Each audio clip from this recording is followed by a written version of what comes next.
Well, welcome back to Morning Break. The Savannah Philharmonic has a busy summer right now with camps and partnerships, all to get more music available to our community. Joining me now is Savannah Philharmonic's Executive Director, Amy Williams. Good morning, Amy. Good morning. Thanks for being here. Oh, thank you for having me on. So you've been busy. We've been very busy. Season wrapped up and then right into summer. Season wrapped up and right into 3 summer camps. We've just wrapped up with Horizons, a partnership there that expanded from last year where we had kids playing violin, a chorus, general music, and even electronic music. Wow.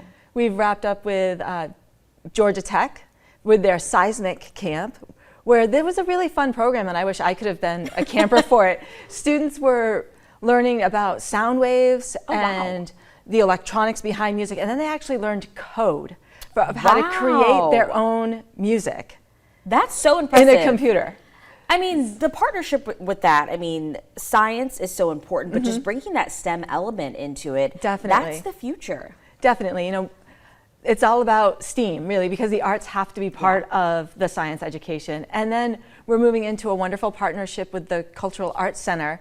So there'll be a field trip for the kids that are in their camps and their community centers to come on in to the Cultural Arts Center, experience the Ben Tucker Theater, and we'll have our musical safari program there. And now we have the opportunity to not just introduce the kids to instruments that they could be playing in their band, but also be able to touch them and hold the instruments. So it's fantastic. Why are these initiatives just so important to the Savannah Philharmonic as an organization? For us, it's really about that element of community. And as a community-focused arts organization, we really want to invest back into the community to not just have students experience classical music or learn an instrument or have that possibility, but also open up the rest of it. So the students that walk into a theater the first time to hear an orchestra or to experience one of our programs, they're going to be students that are excited by the instruments, but they're also going to be the ones excited by the electronics, excited by the architecture. So it's really building that all-encompassing element for them. And what are some of the benefits to just exposing children to this kind of hands-on musical activity at such a young age? Well, one, it is the experience that could be possible for them, right? So anytime, I remember the first time picking up my instrument and I knew that I could go anywhere with it, right? They opened up a world for me. It brought me to Savannah.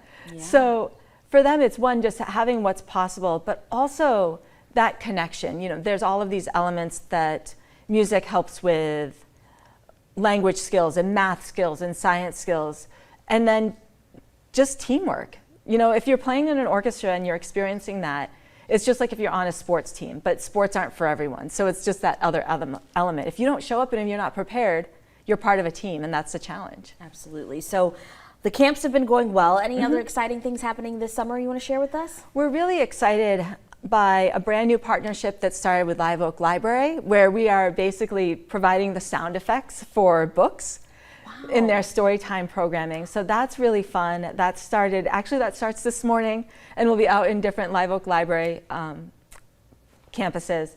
And then we'll be alongside First ID on 4th of July.